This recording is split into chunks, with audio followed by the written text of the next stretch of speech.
So now I'm on my last show. I'm living on this high. I got 3 great shows in the books, just one more to go. And I think I'm last on this show. So the first comic goes up. Ophira, she comes off stage. Very funny. She comes off stage. She's like, yeah, there's one group that like there's these 2 women in the back. They're probably going to be like a problem for sure. They were like talking a little bit. And I go, okay. And then the next comic goes up, which was who was it? It wasn't Graham K. I think it was fucking Tom Cassidy goes up. And this woman's heckling him, calling him a racist and like a bunch of other, called him problematic, I think. Just cool. A bunch of these things. And here's the other fun wrinkle of this. We're supposed to be doing 12-minute sets, so it's nice and quick. But the host, who I'll remain nameless, might have been drinking and might have been drunk. And so Ophira did almost 25 minutes. Cassidy did 20 minutes. And then the next comic, Carmen Lagala, she was like, can you just please make sure that I only do my set time? You know what I mean? She's like, okay. And meanwhile, while she goes up there, the host is talking with, I think, Ophira maybe, and this crazy woman who's been heckling comes out to go to the bathroom, and she corners them and starts telling them that the reason that COVID has come to America was because Trump filled a 747 full of infected people from Wuhan and flew it to America last March and spread them out about the country. Oh, I like this. In an effort to. So who's like? She's like an alt-left conspiracy theorist. Yeah. Like she's there's a lot. She's a hardcore conspiracy theorist, but in the other way. And so she's just, complete. There was a whole line of thinking where Trump was the legitimate Antichrist. Like that was a whole line of stuff. I mean, every single president. Barack Obama was Barack Akhenaten, Akhenaten, who was like an old fucking Egyptian pharaoh that like was gonna come back and destroy the world, and he kind of looks like him. Fun. Yeah. Fun. And Beyonce was also some other lady. Like they fucking find these people and they match them to old hieroglyphics. Yeah, and they go, this kind of looks like a painting in a cave, right? So, now the show's running long. The show should have already been over. It's like, it's getting near almost 1 a.m. at this point. I'm going up, and I'm already here. You just see the comics coming off stage doing the fucking, they were all great except for these 2 fucking, and it's, of course, you wouldn't believe it, but they were, like, late 30s white woman, drunk. So that was that. And so I go on stage, and I'm like keeping it in my back pocket, knowing that these women are like this, but I'm trying to just have a good time. And I think I'd even maybe like I don't know. I was just kind of having fun. I was relaxing a little bit because again, I felt like this is house money. I already had 3 great shows. This is my week's already made. So I start doing the show. 8 minutes in. Just about nothing, And I think we get to around like the 10-minute mark, and I just introduced a topic. I introduced the idea of Trump's casino in Atlantic City that got blown up. And I just asked if anybody had seen it. And I clipped a piece of the audio because this is my first interaction with this woman. So if you could play the clip I just sent you most recently, Alex. Watch when they blew up Trump's casino in Atlantic City. They blew it up a couple weeks ago, whatever. He lives in Florida. That's cool. Not relevant, but thank you for talking out loud. Here's the thing. There is. It's actually relevant. It's not Pause relevant. It one second. Did you see that? That's the worst type of heckler. It's the one who she has her moment, she gets shot down, but then now is embarrassed and feels the need to say something. She goes, that actually was relevant. So, which I come back quickly and angry and let it play. It's actually relevant. It's not relevant. I've heard a lot about you, and I've heard you're a nightmare so far. And I can tell you're a nightmare because literally everybody, when you talk, did this. Oh, Jesus fucking Christ, not again.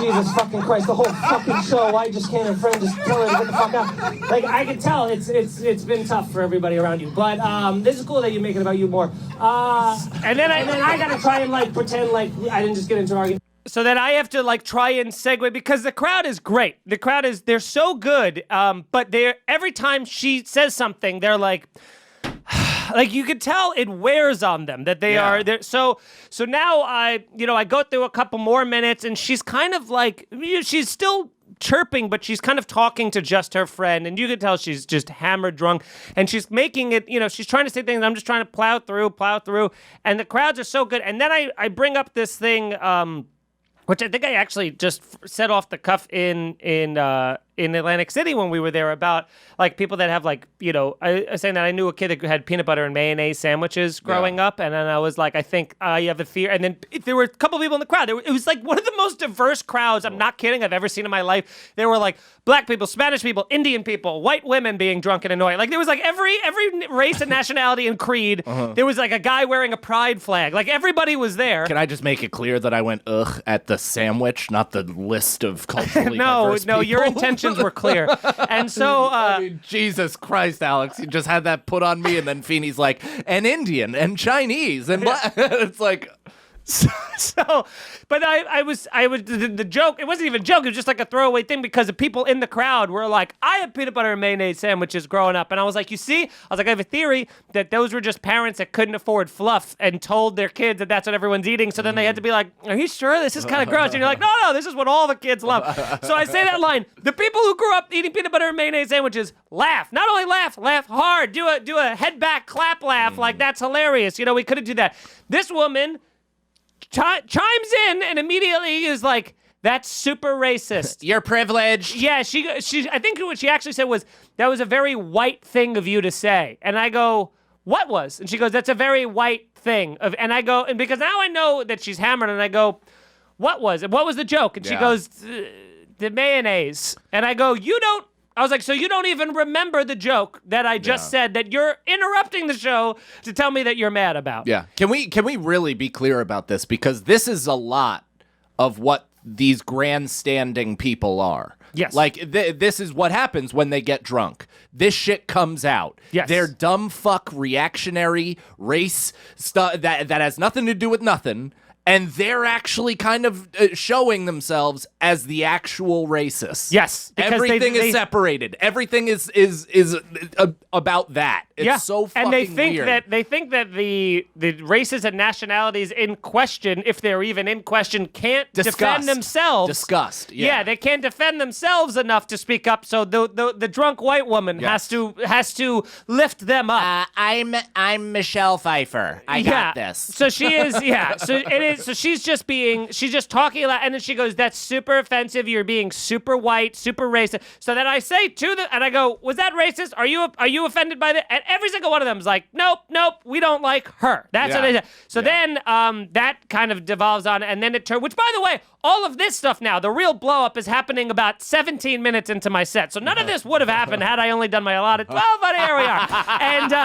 And so play the next clip. This is a little bit of a longer one, but this is when it gets to the point of just blow. And I also said a thing off the cuff because I was just getting mad where I'm like, man, I do a thing a lot of times where I'm talking about them to the rest of the crowd. Yeah. I do a whole thing where I'm like, man, this is the one of their club. This is the only one of their clubs that doesn't have security, because if they did, they would have fucking bum tossed her off the roof by now. And so now she's getting laughed at, so she feels like she needs to fucking chirp. So now I play this next part. There's no way you're having fun right now, right? Because you're getting offended. The next comedian, because you're not funny. But you said that about the last comedian and the comedian before that. And you heckled the first comedian, and then you talked to the host. Pause it 1 second. There.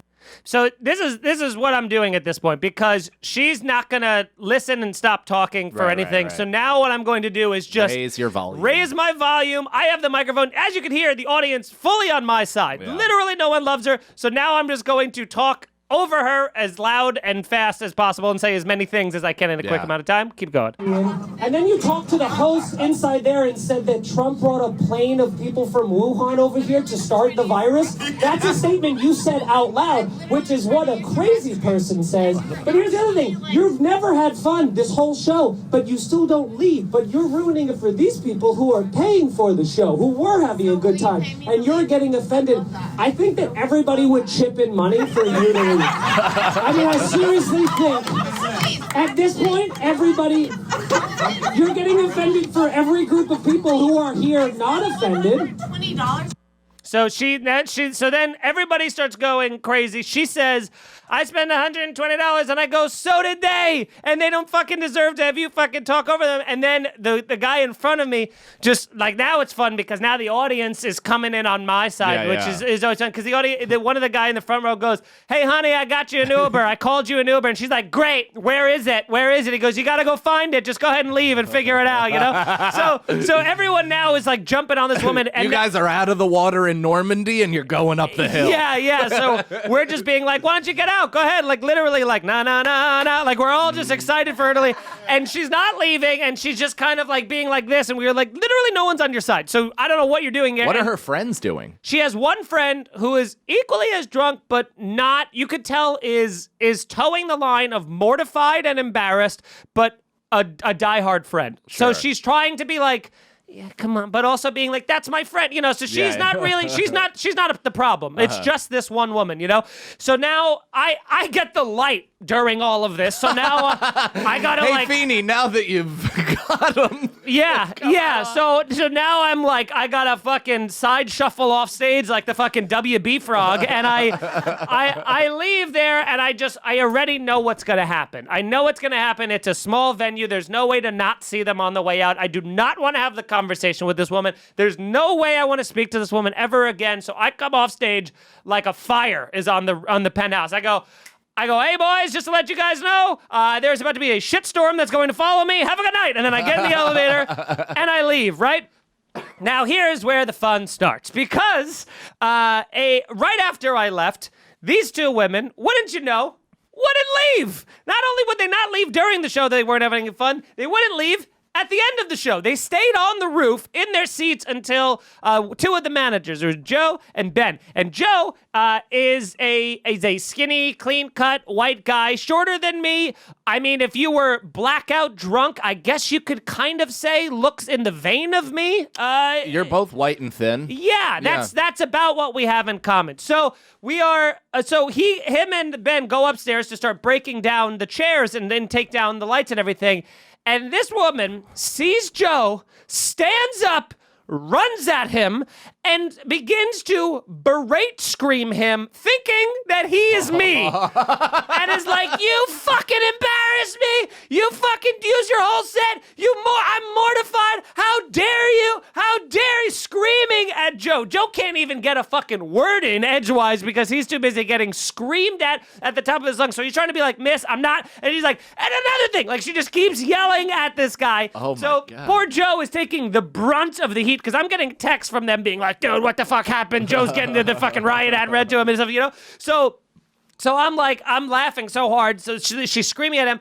Then they get her down the stairs, and now they're at like the kind of the lobby where all the comics hang out and stuff like that. And there's a couple comics still hanging, some of which have been drinking a lot, and some have shown up who are already drunk, so they're kind of hammered and stuff. They start talking to these two women. The woman in like a snap of sobriety just kind of goes. She just goes like this. She goes, man, you know, I'm sorry I blew up on you. I'm sorry I said all that stuff during the show. I just, you know, I had such a stressful week, and sometimes I just need to be a bitch. And it was like a thing. She just said that and then went back to being drunk, and you're like, wait a minute. Was that you rationalizing, ruining a show for everybody that you had a stressful week, so you need to go out of your way to be an asshole to people?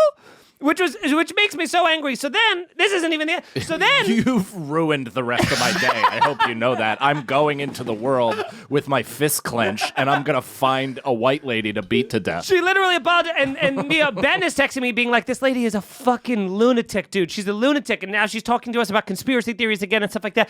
So now, this all would have been over, because they were finally about to leave. They got him to the elevator, except one of the comics, who again, a different one who shall remain nameless, decides to start chatting up the girl, the friend of the girl, and starts making out with her. They start making out, and now the other chick's there being like drunk and being like a problem still, and still like yelling about the show, and they can't get her the fuck out, and they eventually convinced her to go get food for like them and stuff like that, and they put her in the elevator, and then once the elevator came, they locked it so it wouldn't come back up. That's when you want to make your Irish goodbye.